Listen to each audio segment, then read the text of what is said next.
Osho, the true sage, talks on Hasidism, given at the Osho Commune International, Pune, India. Discourse number 2.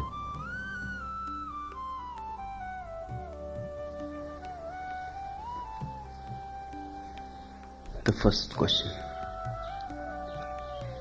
Even the words of someone as totally against ideology as yourself contain a continuous, if subtle ideology.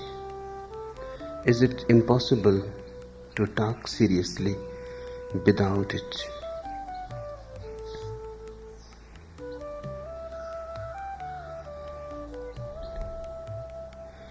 It is not only impossible to talk seriously about it, it is impossible to talk about it.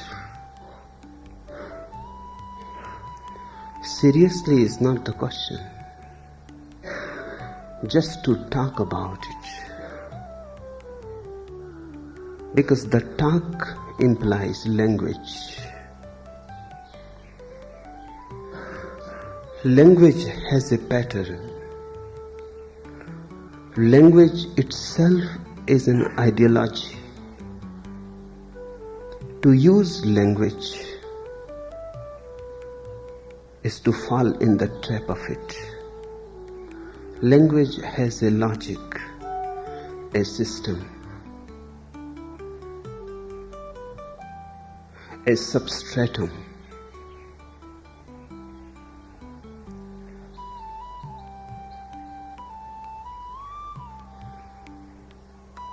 Once you talk something, you have entered into the world of ideology.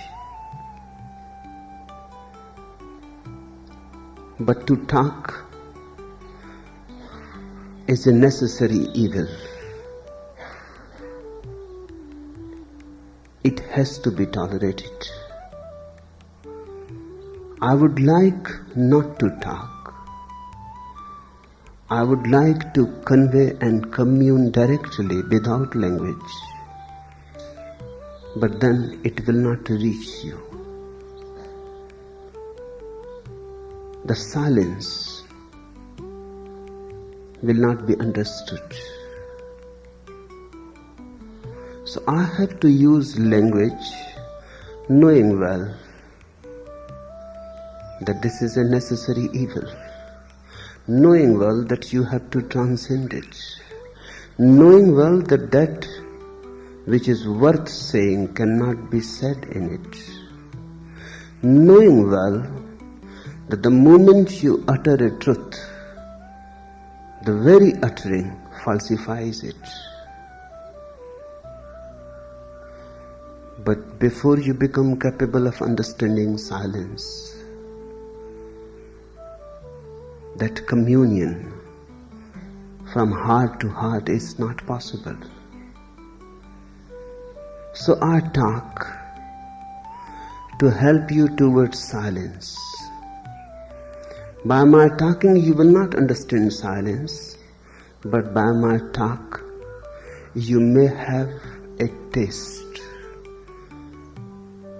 a fragrance. By my talk you may be able to listen to the silence that is bound to be there between two words. The silence that is bound to be there between two sentences. Whatsoever I say is not important. The gap between is important. Don't pay too much attention to what I say. The words are like two banks of the river. The banks are not the river. Don't get too much attached to the banks. They won't quench your thirst. Forget the banks. Just look in between the gap. The silence between two words is the river.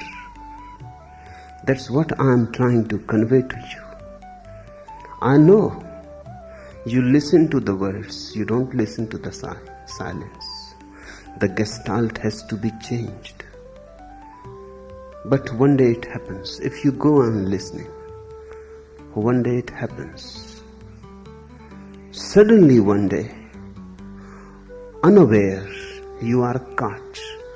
Suddenly for the first time, words are no more important. But the being that I am touches you. The ears go on listening to the words, but the heart is moving in some unknown direction. It cannot be planned to happen, but it happens. That's why in the East, satsang has been praised too much. Satsang means to be with a master. When he speaks, to be with him. When he sits, to be with him. When he looks at you, to be with him. When he does not look at you, then to be with him. Just to have a feeling fellow between the one who knows and one who is seeking. One day, something tunes in, and that day is unpredictable. Nothing can be done about it. The more you do anything about it, the more you will be missing it. So just go on listening to my words, but by and by shift your emphasis to the silent gaps. Sometimes I'm not saying anything. Sometimes I just look at you. There, exactly, precisely there is the message. And if you listen to that message, it is not ideology. It is not even anti-ideology. Because if something is anti-ideological, it is again an ideology. To be anti is to be in the world of the idea. I am not against ideology. How can I commit that sin? I am beyond, not against. Ideology and ideology both are left in the valley. I have moved to a different world, a peak which is beyond.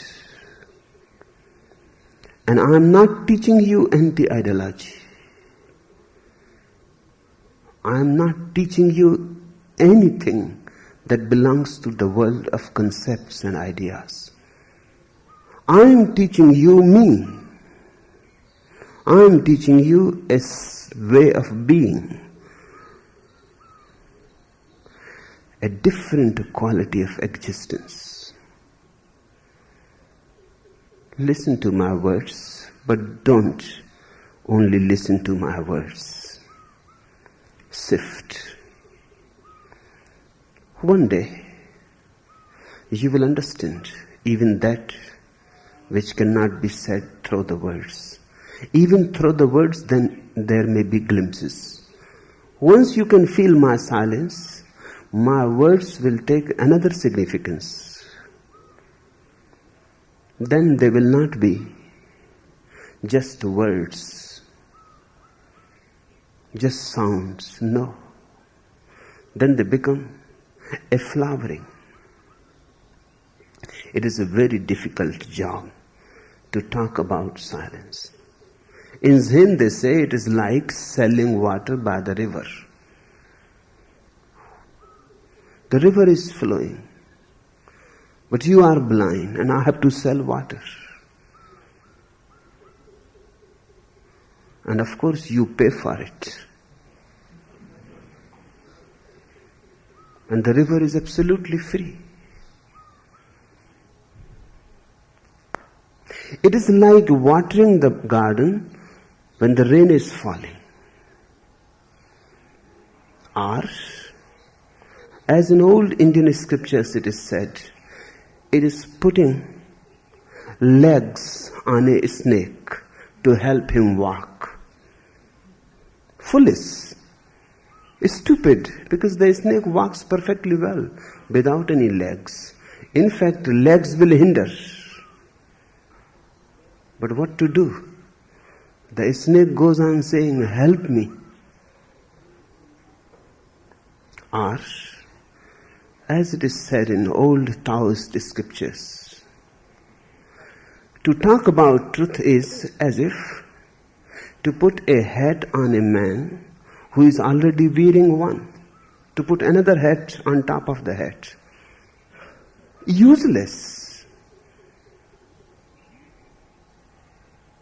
So what I am doing here, I am just giving you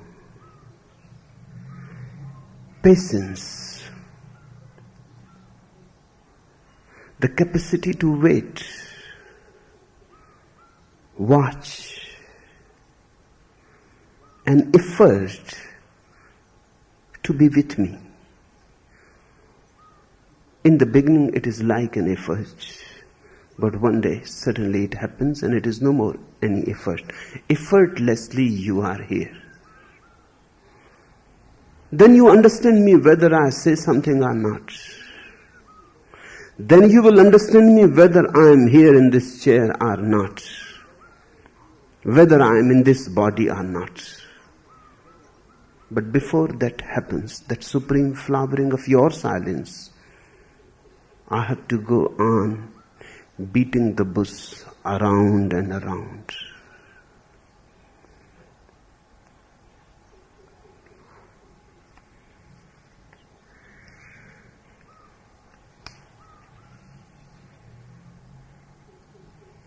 And the second thing about the first question, that I am not a serious man.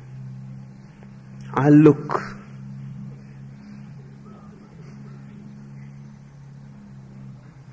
But the appearance is deceptive. I am not a serious man. I am absolutely non-serious. And that is the only way the enlightened consciousness can be. Seriousness is mundane. It is of the marketplace. You find it in the churches, in fact too much, because your churches are nothing but part of the marketplace, part of the world of commodities. I have heard one Jewish joke. A Jew came to the synagogue with a dead cat, and he asked the rabbi that he wants to bury it in the Jewish burial ground. The rabbi was aghast, horrified. He said, "What? You, a good Jew, and asking your rabbi to bury a dirty dead cat in the holy grounds? No, never. Certainly not. Absolutely not." The man stood up and said, "Then I will not be able to give you the 10,000 pounds the cat has left in the will." Suddenly the rabbi jumped and he said, "Wait, don't try to go out. You fool. Why didn't you tell me before that the cat was a Jew?"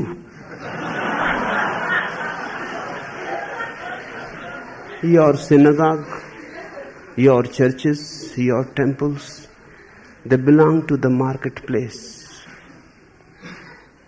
They exist parts. They have to be serious. The world is too much serious. And it has to be, because the death always hangs over. You may avoid, you may not look at it, but in the world, the death is always around. You have to be serious. Even if you laugh, your laughter has tears within it. Even if you smile, your smile is not total. It is painted, forced. It is not an inner flow and glow. No, it is not. And in the marketplace, you have learned too much seriousness. Then your churches become serious. Your gods cannot smile. Christians say Jesus never laughed. Looks absolutely foolish, the whole idea. Jesus never laughed, then who will laugh? If even Jesus cannot laugh, then laughter becomes a sheer impossibility.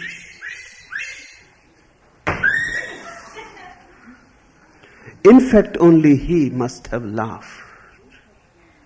Only He can laugh and enjoy it. In India, we don't take the world seriously. We call it God's Leela, God's play. A joke at the most.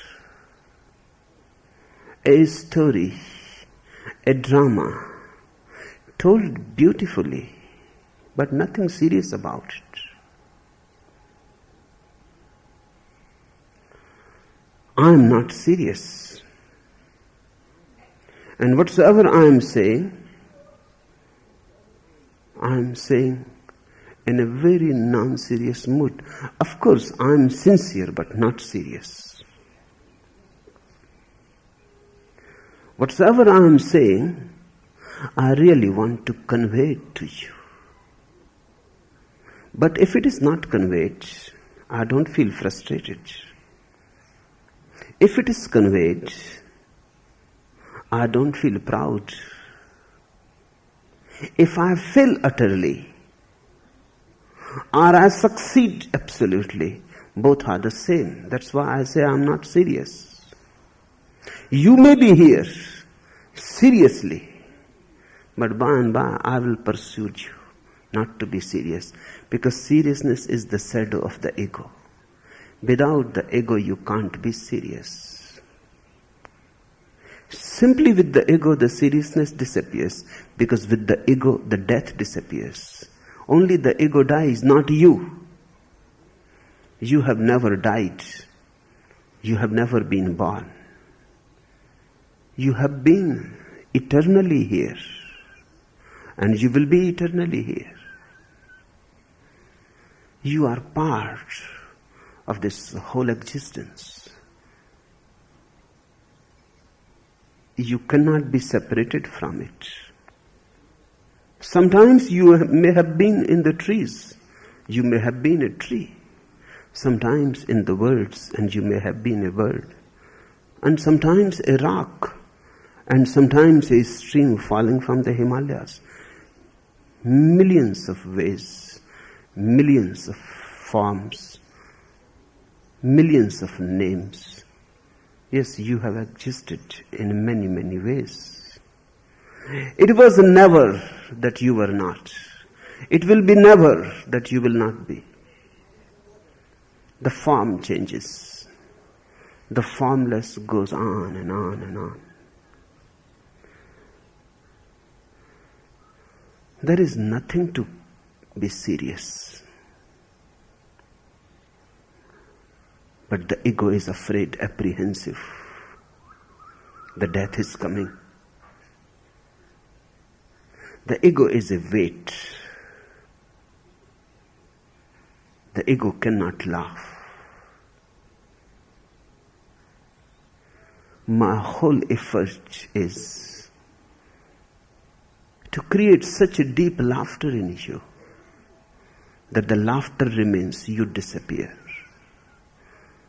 the dance remains, the dancer disappears, then life is tremendously beautiful. And only then life is beautiful. So don't think about me like other religious people who are very serious. If they are serious, they cannot be religious.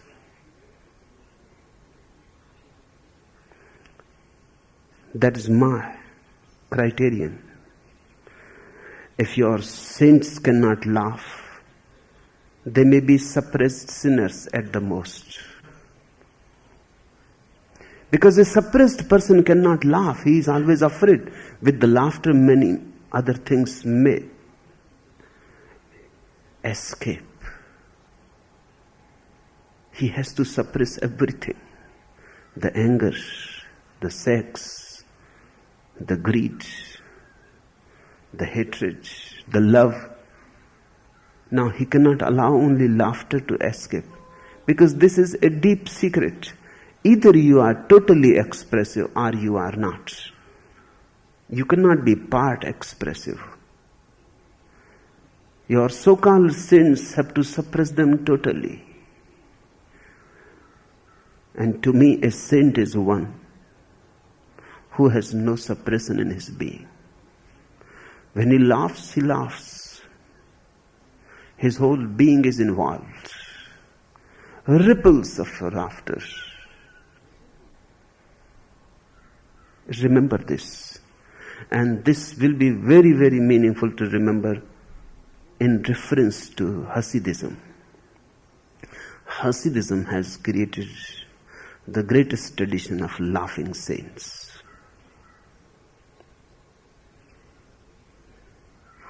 That is one of the most beautiful contributions of Hasidism.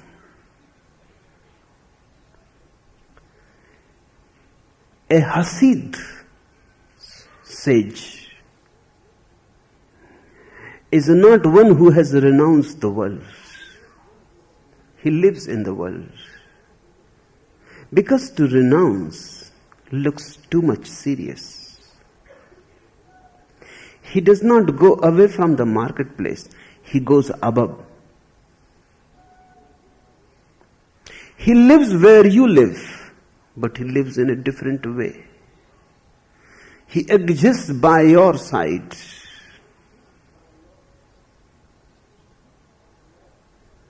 But simultaneously exists somewhere else. He has joined the sansar, the world, and sannyas, the renunciation. When I give sannyas to you, I am doing a Hasidic work. I don't tell you to move to the Himalayas, because that will be a choice, and a choice is always serious, because you have to leave something.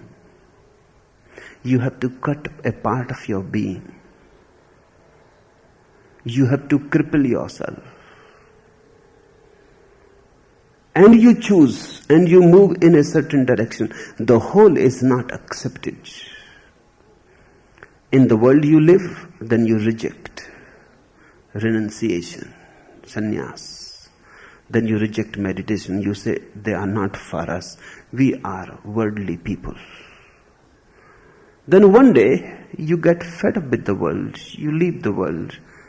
Now you are afraid to come in the world, because you say, now we are unworldly people. We live outside the world. But in both the ways, you remain half-hearted. You are never total. A Hasid sage is total.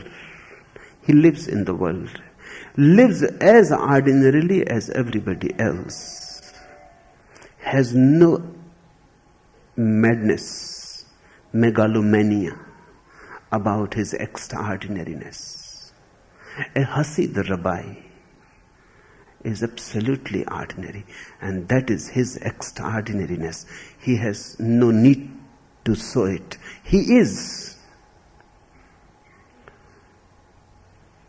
There are other saints who have a need to show that they are special. that very need shows that they are deep down very ordinary. Because this is part of the ordinary mind, to be always in need, always expecting, always wanting people to feel and think about you that you are not ordinary. This is a very ordinary need. Only somebody who is really extraordinary can be ordinary, because he has no need. No need to convince others that I am special. I am. Once I was traveling in a train. In my compartment, 3 persons were also there. They talked about 1,001 things. The journey was long, and they needed to be occupied. Then their talk drifted towards the subject of happiness. One of them was a very rich man, and he said, I am happy because I have attained all the riches that I needed. I have succeeded. I have arrived. I looked at the man's face. No sign of any arrival. A sort of nervousness. In fact, the way he was saying with such confidence was nothing but to hide the deep nervousness. He was trembling inside. I could see like a leaf in a strong wind, but pretending. He said, I have attained to happiness, but his eyes were desert-like. No happiness, no greenery. He was almost a dead person, shrunken, wasted. The other man belonged to a political party. And he said, I am also happy because the party needs me. Without me, they cannot win the coming election. I am needed. That's my happiness. One thinks because he has accumulated much riches, he is happy. What riches had to do with happiness? Riches are outside. Happiness is the inner flowering. A poor man can be happy. It has no intrinsic relationship with poverty or riches. A beggar like Buddha can be happy. And a man who says that he is happy because he has attained to many riches is just befooling himself, pretending. The other man says, I am happy because I am needed. A certain significance comes to you when you are needed. You think you are essential to somebody, to some political organization, to some religious sect. But a man who is happy is not dependent on others. Because if the political party can find a better man than this, or a worse man than this, which is the same in politics, then he will feel frustrated. Happiness never feels frustrated. It is not happiness. It is covering the reality by a false notion. Then there was one woman, She said she is also happy. She has 5 children.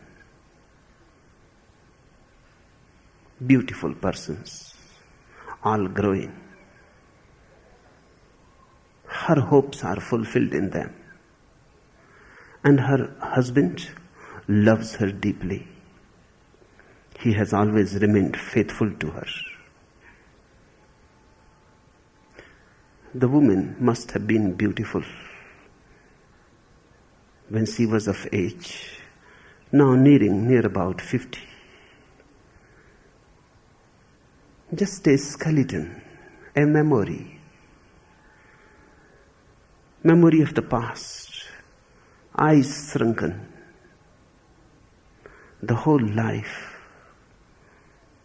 gone, death approaching.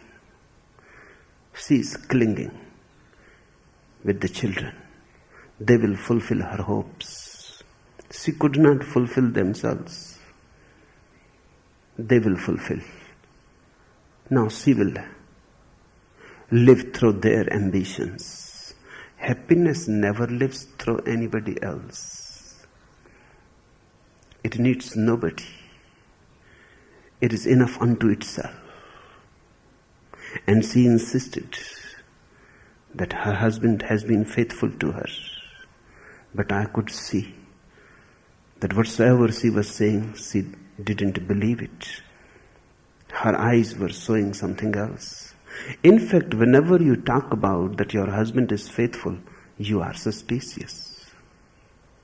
Or you say that your wife is faithful, the doubt has entered. Because faith does not know about doubt and does not know about faith.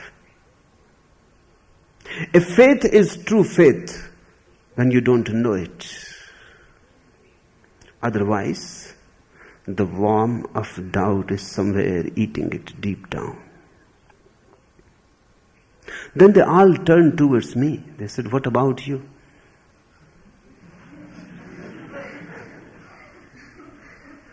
I told them that I have never tried to be happy.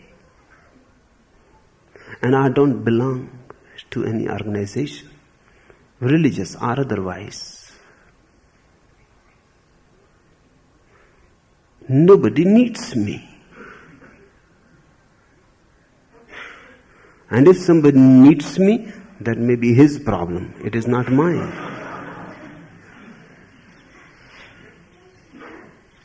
I don't need to be needed. That's not my need.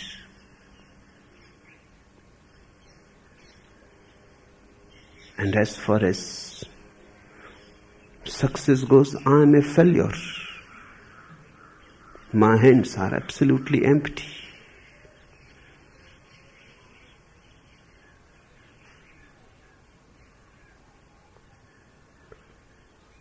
And I don't think the very language is aligned to me in terms of faith. Because to talk about faith is to hide doubt.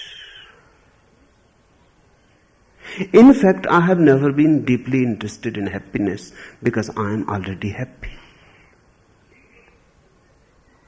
I just am happy. There is no cause to it. If there is a cause to happiness, you are ready to be unhappy any moment. You are just on the verge. Because a cause can disappear, then the happiness will disappear. Unless you are just happy for no visible, invisible cause. Unless you are just happy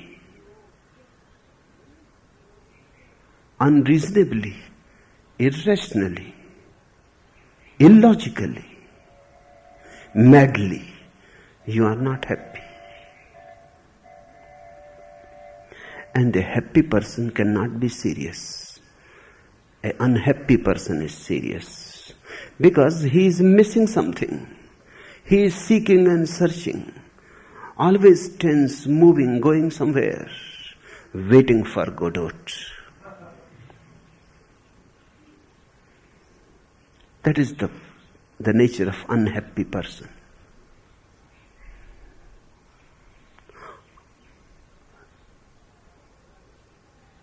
I have arrived so deeply that I don't even feel the arrival. In fact, I had never departed. I'm not serious. Appearances may be deceptive. You may not find me laughing, but that is only because when you are very serious, then you need laughter also. When you are simply happy, seriousness disappears, laughter disappears. Your laughter is medicinal. You are too serious, you need to laugh. It may be that Jesus never laughed.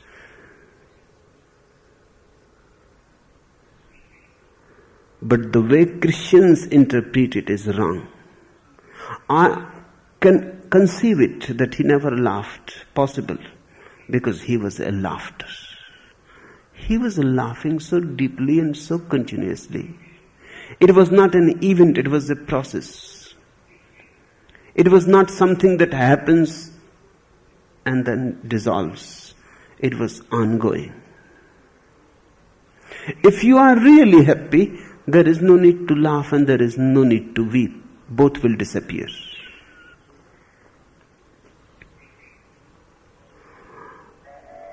I am not serious. I am just celebrating. And when I talk to you, I am not giving you an ideology, a philosophy, a religion. No. I simply want to share my celebration. Shift from the words to silence. Don't listen to my words, listen to me. There, precisely there is the message.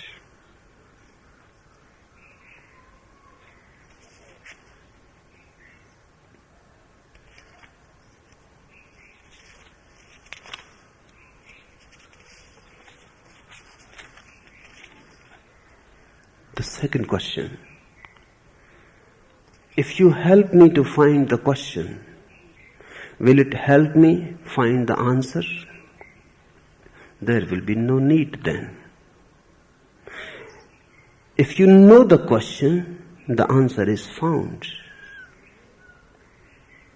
The problem is not with the answer, the problem is with the question. You don't know the right question. That's why you go on and seeking and searching, and the right answer never happens. It cannot happen. Because you have missed the very beginning. The first step gone wrong. One needs to find the right question. Your question. The question should not be of somebody else. It should not be borrowed. You should not sound others' questions. You should not repeat. You are so imitative that even about questions, you repeat others. You reflect others. How can your search be true? And how you can achieve? Impossible. When the search itself is imitative. Ask your question. My whole effort here is to help you to ask the right, the fundamental, the question of your being, of your innermost core. And there are not many, remember. The basic question is absolutely one. That's why the basic answer is absolutely one. You can ask 1,001 wrong questions. You cannot ask right question more than one. Because that right question will have all the questions in it. It will be the essence of all your anxiety, of all your anguish. And that question is not going to be theological. It is going to be existential. It will not come by reading. It will not come by going to the universities. It will come if you start encountering yourself. If you start looking within your own being, it will come then. It is already there. You have brought it with you. It is you. A seed inside. And when you have found the right question, that's what I help to find, not the right answer. That I'll leave to foolish people. Then you can go to the priests. They have right answers. You can go to the professors. They have right answers. I have only the right questioning. And once the right question is there, you need not seek the answer, because the right question itself carries its answers. They are always together. Once you can ask a true, authentic question that comes from your being and not from the mind, immediately you will be surprised. Following the question is coming your answer. It has to be so. If the question is yours, how anybody else's answer can quench it? The thirst is yours. Nobody else's water is going to quench it. You have to go deep within yourself. Find the question and you have already found the answer. And that's very difficult and arduous, because you are in a hurry and you say, when you have the answer, please give it to us. When you have the answer, why force us to go and inquire for the question first? You would like it ready-made. That's not possible. That's how you have been deceived. And you have been deceiving yourself. That's how religions are born. Christianity, Judaism, Islam, Hinduism, Jainism. Mahavir found his question and he found his answer. Then people gathered around, greedy people, who have not even looked into their questioning, who have not even inquired. Seeing the possibility that this man has found the answer, they gathered around. They started clinging to the answer. It is absolutely absurd. You can make that answer a part of your memory, but it won't help. Let me tell you a story. It happened, a certain man was fascinated by the river that flowed by his village. And he wanted to go down a stream to the very end to see where the river falls into the ocean. Of course, he started studying old scriptures to find, has anybody ever gone down the river? Many people had gone. In many centuries, many people were fascinated. But he was puzzled because their answers differed. He could not believe that the river is one. Somebody says something else, that after 5 miles the river takes a turn towards the right. And another says after exactly 5 miles the river takes a turn to the opposite.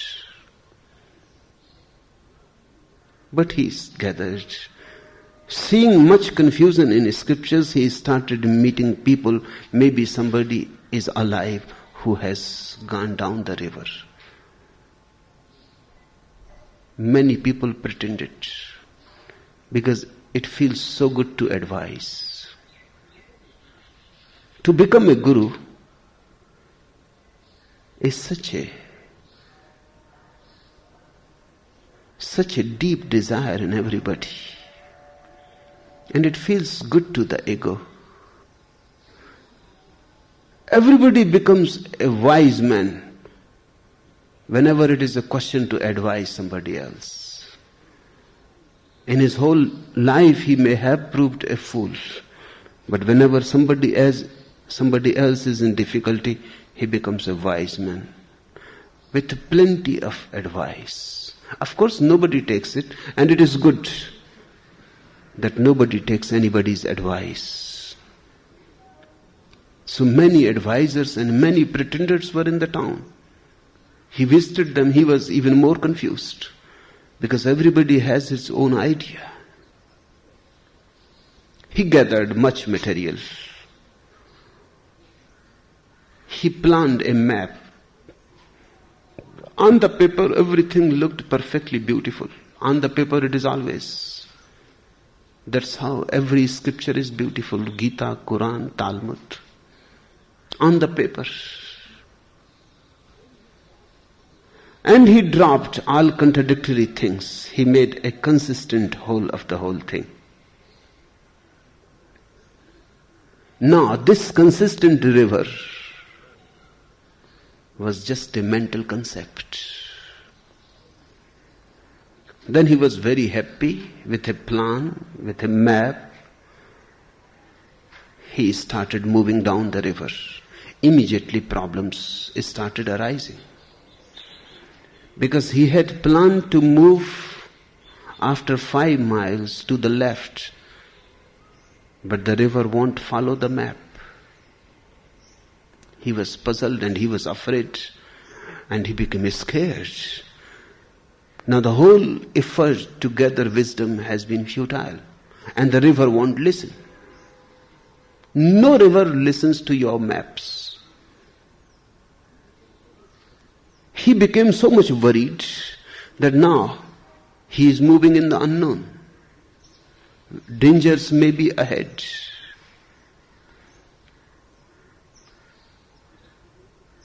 But he had to move with the river. If the river cannot move with the map, what to do? You have to move with the river. He couldn't sleep the whole night. Next morning he was waiting for a village on the bank of the river. It never turned up. He was hungry. Now he was at a loss what to do. All those scriptures are false? No, they are not false. But the river is a river. It has been changing its course. Sometimes a village may have existed. Villages exist and disappear. The river goes on changing its course. Sometimes it may have turned towards the left. Now it turns towards the right. Rivers are not logical, not consistent. They are simply alive. One never knows. He was hungry, puzzled. The map looked absolutely absurd. What to do? The river is creating trouble. Alone, silently floating on the river, he started to meditate. What to do? Scriptures have not helped. Advices have been useless. What to do now? He started to meditate. Suddenly, a realization arose that the river is not creating the trouble. My maps. River is not creating any trouble. River is not even aware that I am here. And the river cannot be inimical to me. He threw the maps in the river. The trouble stopped. Now he started floating with the river with no expectations. He was never frustrated again.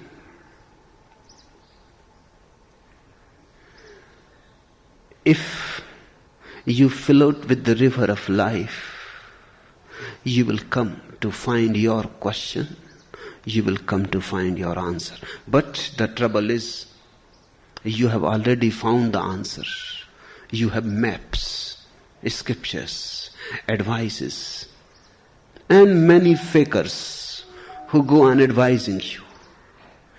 They feel good in advising. You are just a victim, an excuse. They want to advise. They are not concerned with your need. They don't look at you. They have a fixed idea. Go to a Christian, he has a fixed idea of God. Even rivers don't move in a fixed way. How can you have a fixed idea of God? He is the river of consciousness. Maybe somewhere in the past, somebody has known the river in a certain way. It is no more in the same place. Says old Heraclitus, you cannot step in the same river twice. The river is always floating and changing and flowing, moving. And the river has not a fixed route. Life is free. Life is freedom. God is absolutely a freedom. You cannot have any fixed attitudes, fixed ideas. If you have, then you will be in trouble and you will think God is putting you in the trouble. No. Just throw your scriptures in the river. Move with the river and everything is beautiful. Forget the answers if you want to find your question. You are so much surrounded by the answers that it is almost impossible in this confusion and crowd to find the right question. And the right question is the key. I don't give you any answers. If you have come for any answer to me, you have come to the wrong person. I don't give you any maps of consciousness. No. I don't give you any concept of God. I simply give you a thirst, an intense thirst. I bring urgency to your thirst to know your authentic question. Then everything takes care of itself. The answer follows the question. There is no doubt about it. It has always been so. That is the very nature of it. First seek the question and the answer will follow. But you try to be cunning. You say, why bother about the question? Answers are available and cheap at that. And advisors are always there. So why bother about your own inquiry? But if the inquiry is not yours, the fulfillment is not going to be yours. Answers won't help. You need a different state of consciousness. Only a different state of consciousness can become the answer. Through questioning, you start changing. Question everything. And don't become a prey to easy answers. Go on questioning. Go on to the very end. So your whole questioning quest becomes one-pointed, concentrated. It goes like an arrow in the heart, penetrates deep. It is painful, but nothing can be achieved without pain. Suffering is part of growth, and you are seeking comfort. Then you borrow answers. Then don't come to me, because I will force you, throw you into the abyss of your own being. In the beginning it will look like death. In the beginning it will look like nothingness. But if you are courageous, soon the eternal ground appears. For the first time, you are at home. It is just like the pain of birth. A child has to pass from the birth trauma, has to come out of the womb. You are in the womb of the mind right now. Meditation is nothing but coming out of the womb of the mind, from thought to thoughtlessness, from unconsciousness to consciousness, from borrowed imitative being to authenticity.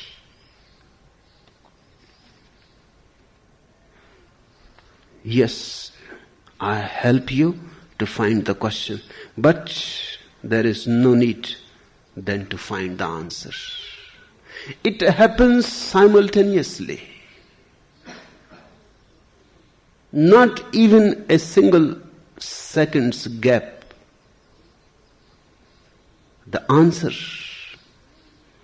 is not separate from the question. The question is the answer. The very inquiry is the realization. The very seeking is the goal.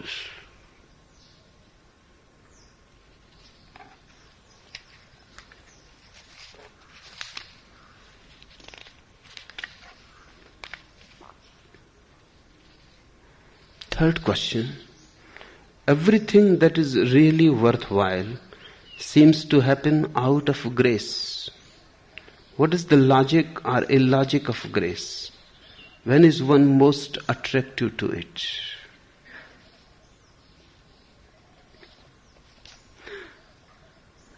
The grace is not something that happens sometimes and does not happen other times. The grace is always happening. It is the very nature of existence. The existence is graceful. But sometimes you get it and sometimes you miss it.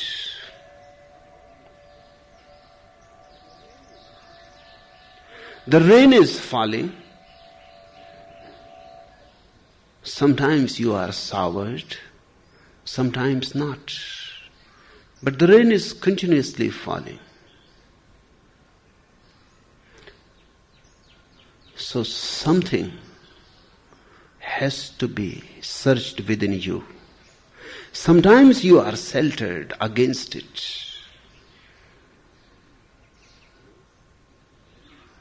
Grace is the very nature of existence.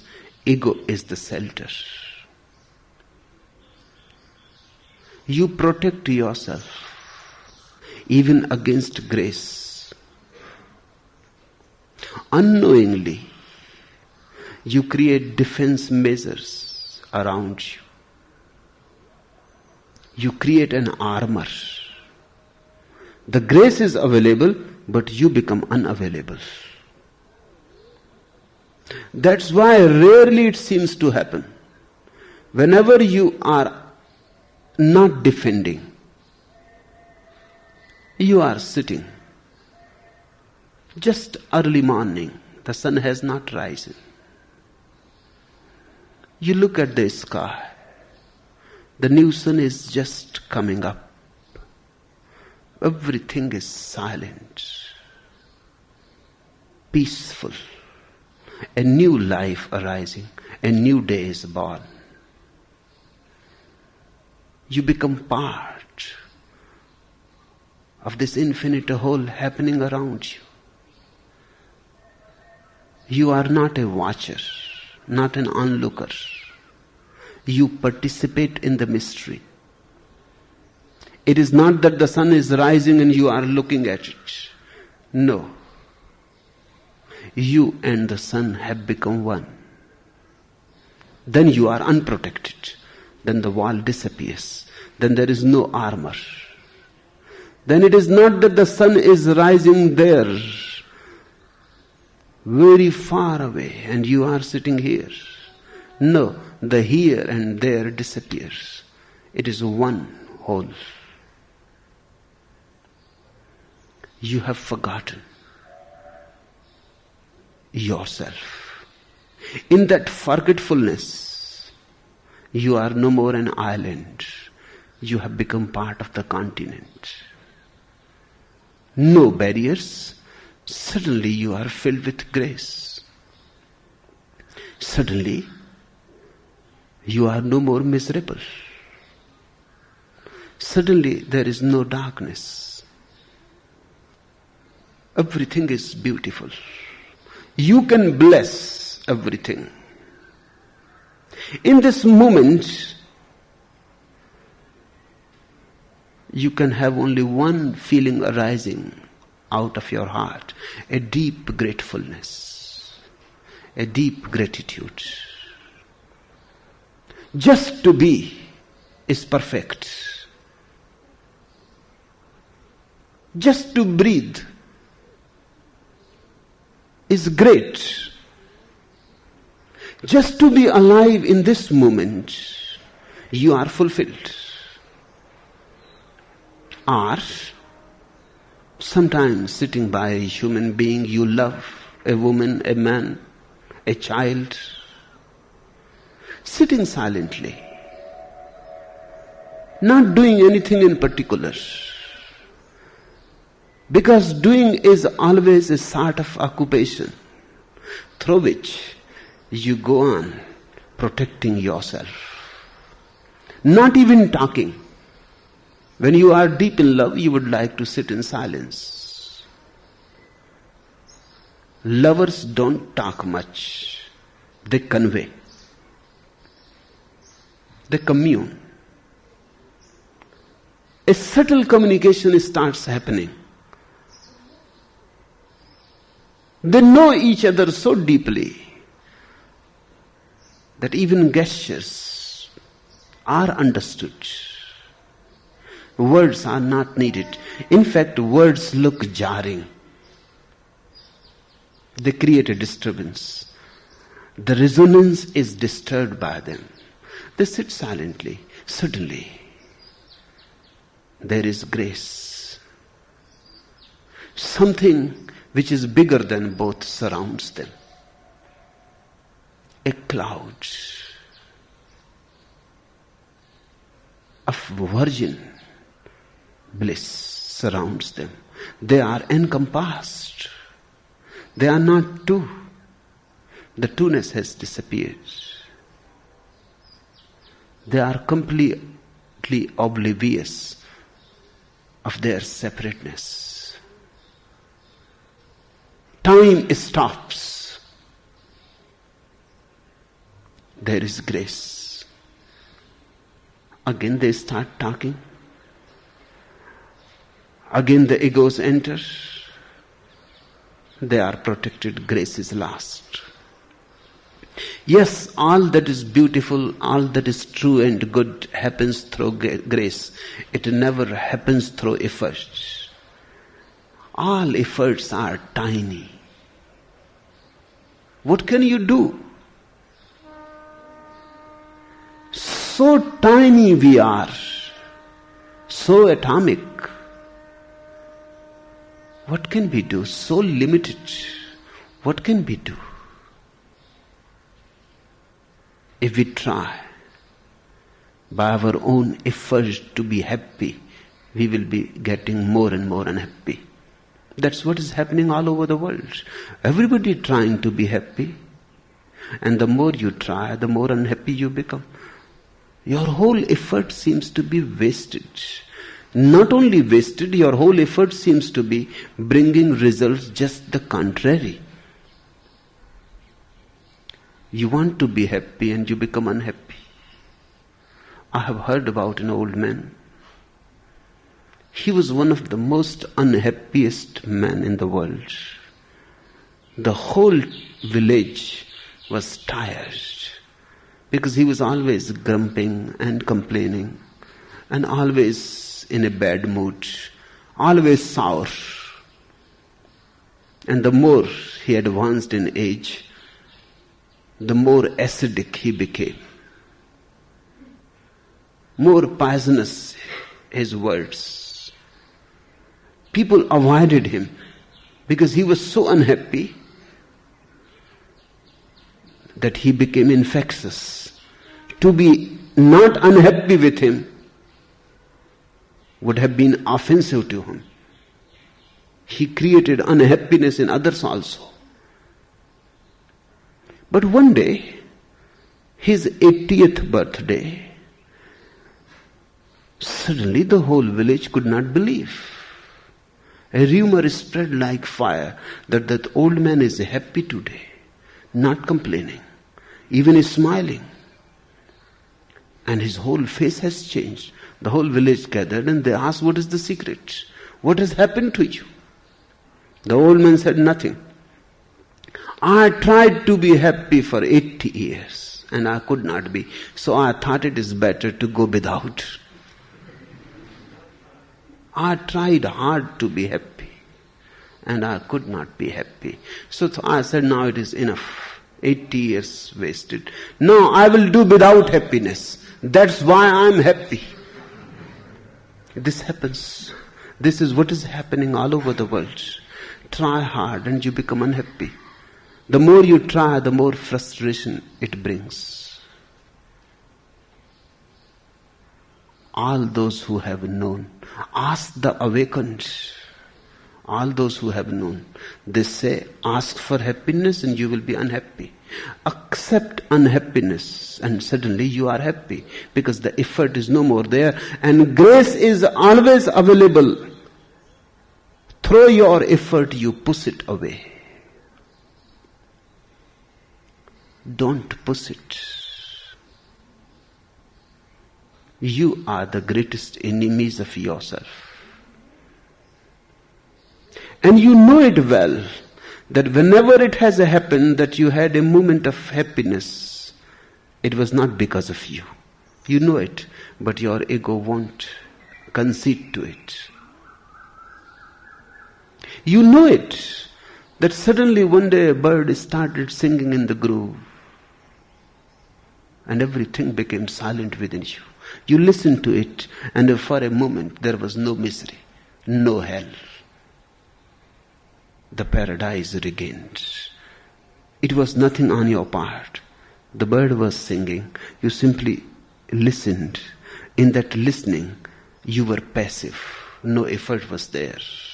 What you have to do, the bird was singing. The grove was green. For a moment, you became passive, feminine, not doing anything.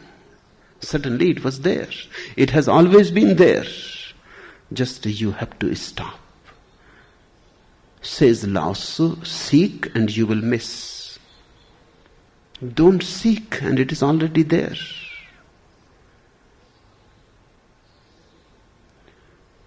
The treasure that you are seeking is within you. All seeking is futile. Just look at the facticity of it. Existence is celebrating. It is a celebration. It is already dancing in every leaf and in every stream and in every rock and in every star. It is always dancing. And You are invited. Otherwise you would not have been here. You are accepted. Otherwise you would not have been here. But you resist. You are trying something. You are trying to do the impossible, to become happy. An unhappy man cannot become happy, and the unhappy man goes on trying to be happy. Drop the whole nonsense. People come to me and they ask me how to be happy. I say, if you ask how, you will never be. Just be. There is no how to it. The how is the problem. How to be happy? What nonsense question. Be happy. Why ask how?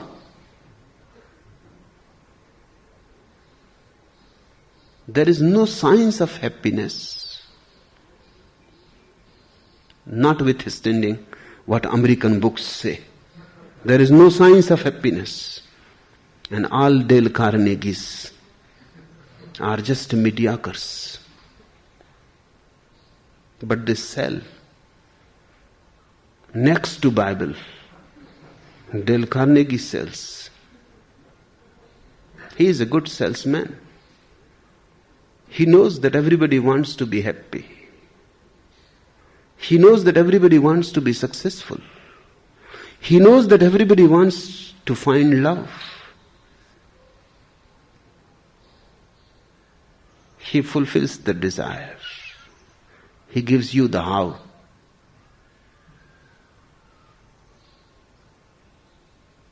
He gives you books like How to Succeed, How to Win Friends, How to Be Rich. But I tell you, there is no how. How is the trouble? You already know too many techniques to be happy. That's what is creating the mess. Drop. Remember that old man, the 80th birthday. And he decided now to go without happiness. Can you be unhappy if you decide to go without happiness? Who can make you unhappy then, and how? Suddenly, unhappiness becomes impossible. Unhappiness is a byproduct of the desire to be happy. Frustration is a byproduct of the desire to succeed. A state of defeated, bored, wearied being is but a byproduct of ambition. This has to be simply looked in. There is nothing else to do.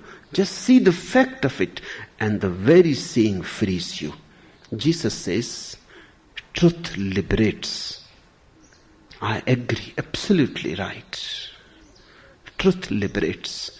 Just see the fact of it, that this is how you have been creating your unhappiness. If you want to create more unhappiness, try to be happy more, and you will succeed. Just see the facticity of it. Just watch how you become unhappy. Have you ever been unhappy when you were not expecting anything? When you don't expect, you are simply happy. Happiness is natural. Unhappiness is earned. Unhappiness needs much effort. Happiness is simply the case.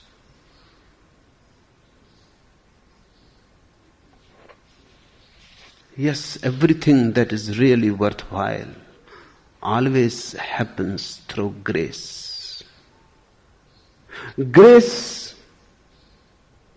when I say grace, I don't mean any theological principle.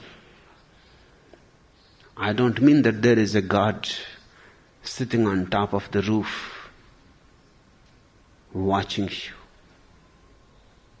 That those who prove good guys, they will be happy and grace will shower on them. and for bad guys there is hell.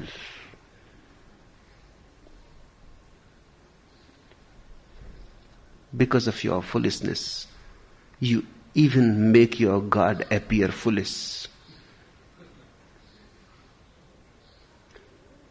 There is nobody sitting on top of the roof.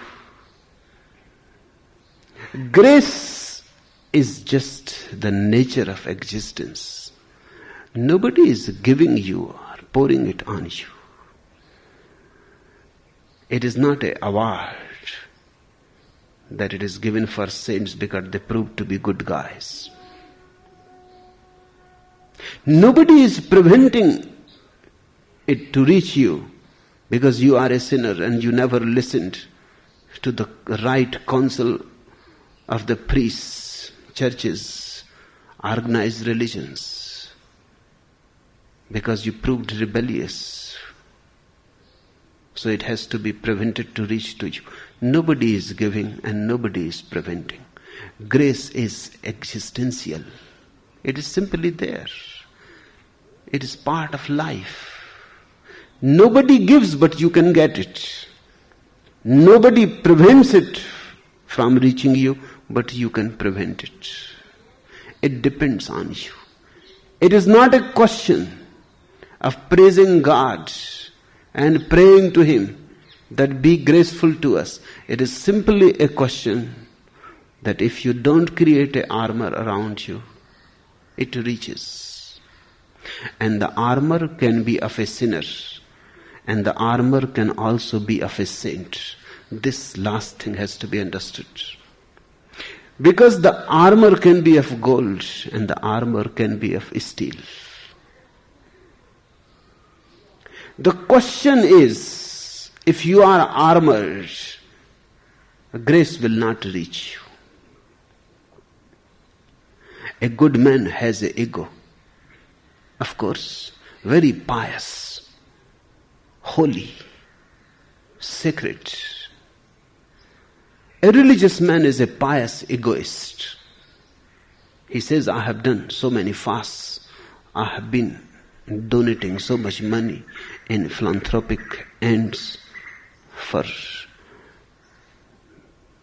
hospitals, for poor people, for this and that. And I have made so many churches and temples. And I have created so many charitable trusts, and this and that. And I pray every day. And I have not committed a single sin. A pride, a deep ego.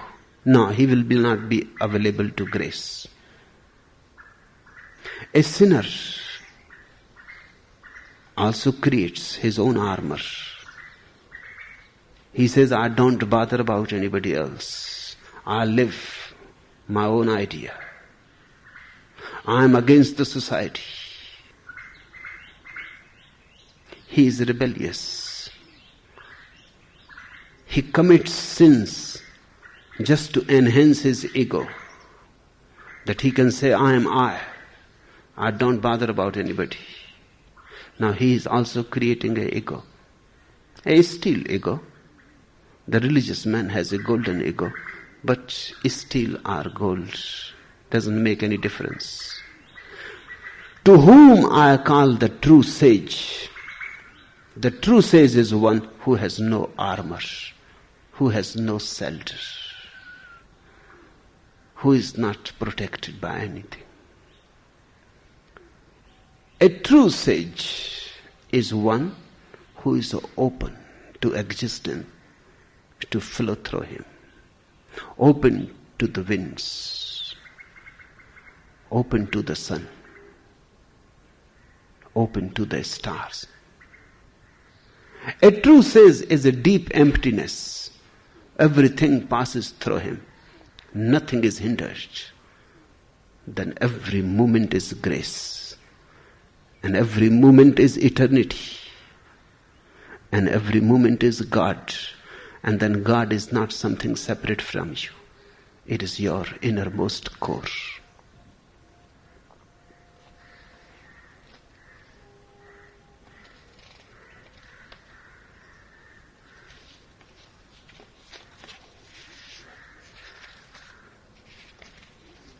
The fourth question, do you love me? No, never. Because I don't do anything. If you feel my love, it is not because I love you. It is because I am love. So you can feel it, and I have nothing to do with it. It is just like a flower opens and the fragrance spreads. Not that the flower is doing anything to spread it. Not that there is any effort on the flower's part to spread it. Not that because you were passing by the side, the flower jumped and threw its fragrance towards you. No, even if nobody was passing, the fragrance would be floating on the empty path. It will fill the empty path. It is not directed. There is no effort. It is simply the flower has bloomed. Nothing to do. When the flower blooms, fragrance spreads.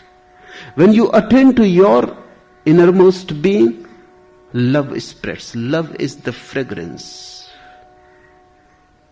What you call love is not love. What you call love may be many more things, but it is not love. It may be sex. It may be greed. It may be loneliness. It may be dependence. It may be possessiveness. It may be many more things, but it is not love. Love is non-possessive. Love has nothing to do with somebody else. It is your state of being. Love is not a relationship. A relationship is possible, but it is not relationship. A relationship can exist, but it is not confined to it. It is beyond it. It is more than that. Love is a state of being. When it is a relationship, it cannot be love, because the two exist. And when two egos are there, there is bound to be constant conflict. So what you call love is a constant struggle. Rarely it happens that tired you don't fight, but again you are ready, and again you fight. Rarely it happens that love flows. Otherwise, almost all the time, it is an ego trip. You are trying to manipulate the other is trying to manipulate you. You are trying to possess the other is trying to possess you. It is politics, it is not love. It is the power game. Hence so much misery out of love. If it was love, the world would have been a heaven. It is not. In fact, you cannot find any hell which is more hellish than this world.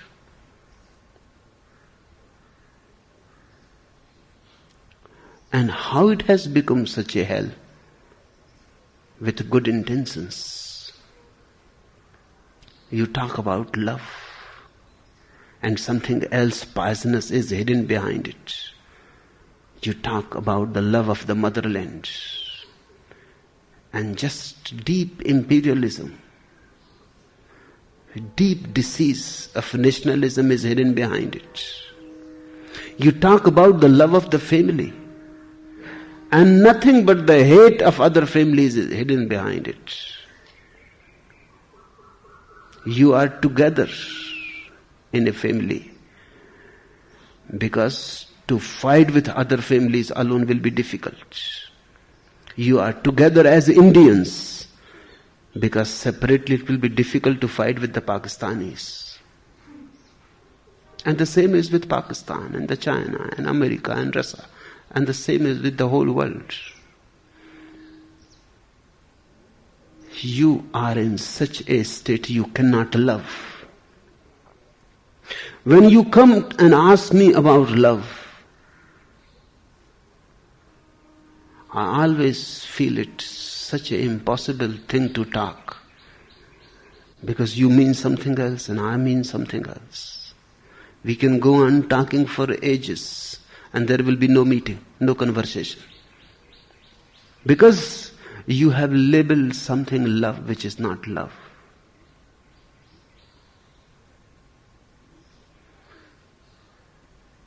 Remove that label.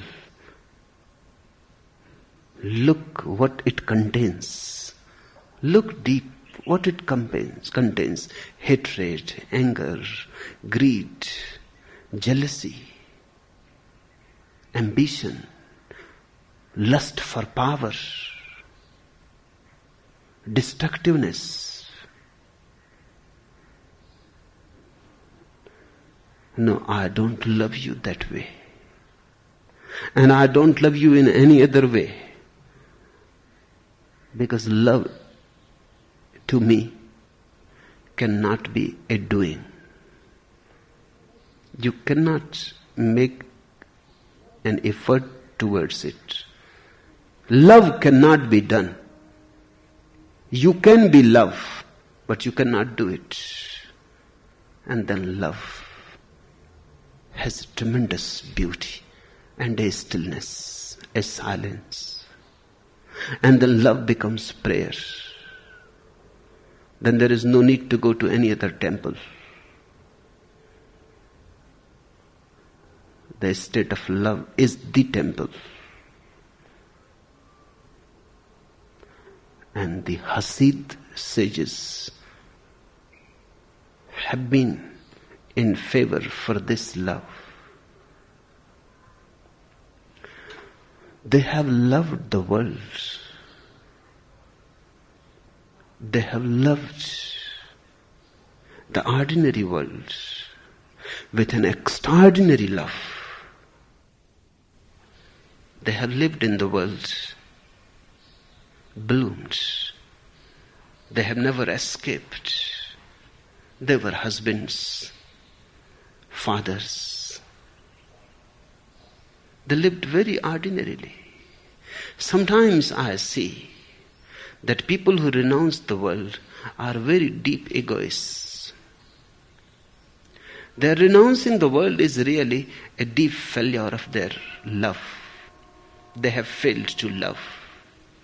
And because they failed to love, the world became miserable. But they think the world is miserable. They think because of the others, they are unhappy.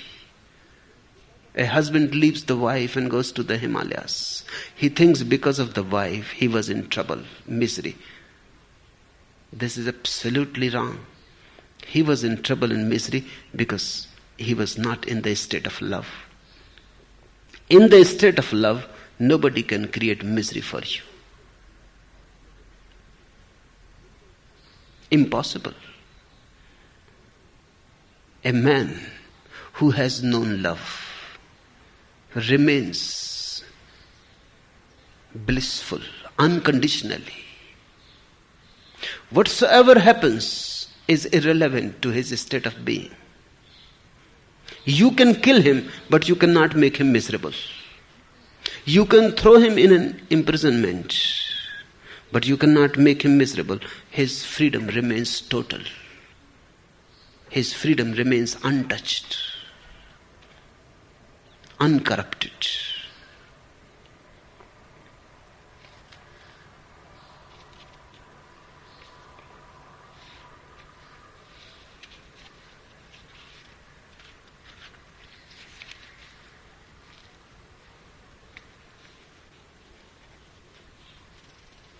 The last question. Through doing your meditations, the body is getting stronger and healthier, and awareness less than ever. The more I jump and dance, the louder I snore. Why is this? Nothing wrong in snoring. It is as much holy as anything else.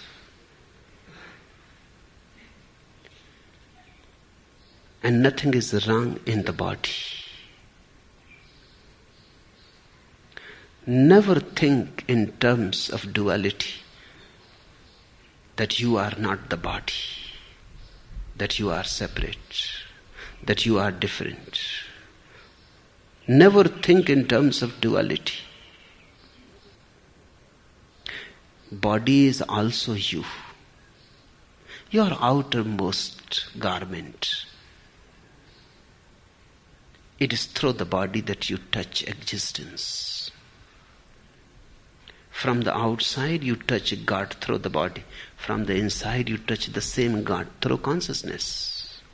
But it is all the same, out or in. But the so-called religions have created a division, a split. They have been telling you that you are not the body. Because they have been against the world, they have been against the body. I am not against the world, and I am not against the body. Let the body be healthy. Let the body be beautiful. Let the body be graceful. Because only in a graceful body, a graceful consciousness will become possible. Only in a healthy body, inner health will happen. Only in a peaceful, silent, relaxed body, a relaxed consciousness. Remember that, and there is no division. It is the same wave going out and coming in. It is just like breathing, going out and coming in. It is just like blinking of the eye, opening and closing. Out and in, opening and closing, in breathing and out breathing. There are two aspects of you, two wings. So don't be worried. The first thing to remember, the body is holy. The second thing to remember, that if you feel that doing meditations, your awareness is becoming less and less, then only one thing is certain, that whatsoever you have been thinking to be awareness was not awareness. Otherwise it increases. How it can lessen?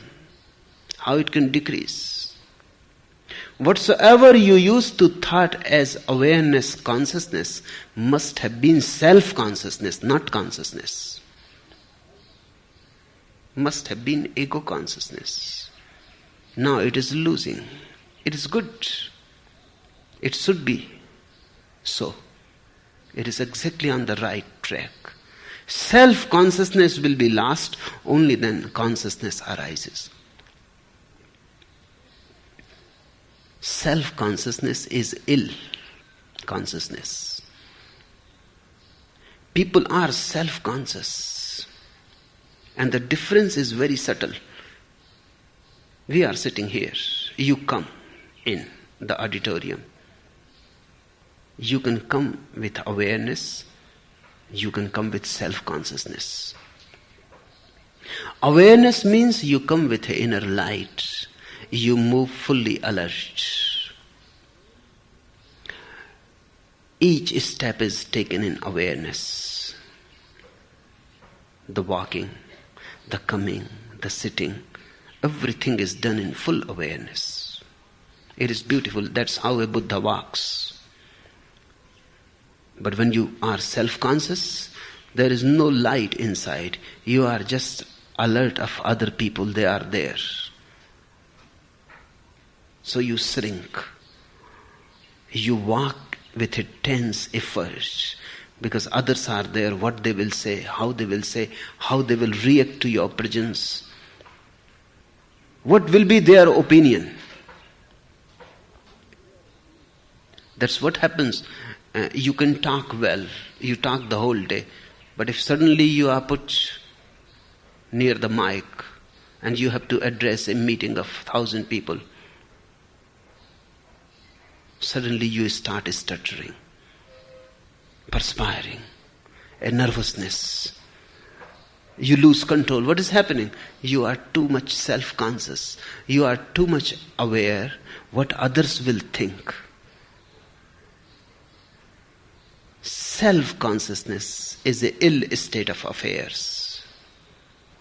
If you are aware, you speak with awareness, but the awareness comes from the inward being. It flows from the inner being towards others. Self-consciousness comes from others' eyes towards you. It is fear of others. They are totally different. So if meditation brings you to the feeling that your awareness is decreasing, it simply shows that you misunderstood. Self-consciousness for awareness, it is good, let it go. It will not be a loss. It is just losing a disease. Soon, when it has gone, your energy will transform. The same energy will be released from the confines of self-consciousness. It will be available now. You will be more alert. Alert, life becomes graceful. Self-conscious, life becomes misery. Alert, you attend to your being. Self-conscious, you go on seeking others' opinion, their praise. The ego is always afraid of others because it has to depend on their opinion, what they say. If they say you are beautiful, you are beautiful. If they say you are ugly, your ego is settled. If they say you are good saintly, you are good and saintly. If they say you are a sinner, the ego is settled. Self-awareness or self-consciousness is a very tense thing. Always afraid. It depends on others' opinions. And the whole thing is very paradoxical. Others are afraid of you. You are afraid of them. They are self-conscious because of you. You are self-conscious because of them. You help each other's illness. A person who is aware has no self in it. In the light of awareness, there is no flame of the self. It is simply light with no source. He moves, lives gracefully. He does not bother what others say about him. Whether they think him a saint or a sinner are all the same to him. He knows who he is. And he knows so absolutely that there is no need to ask for others' opinions. Enough for today.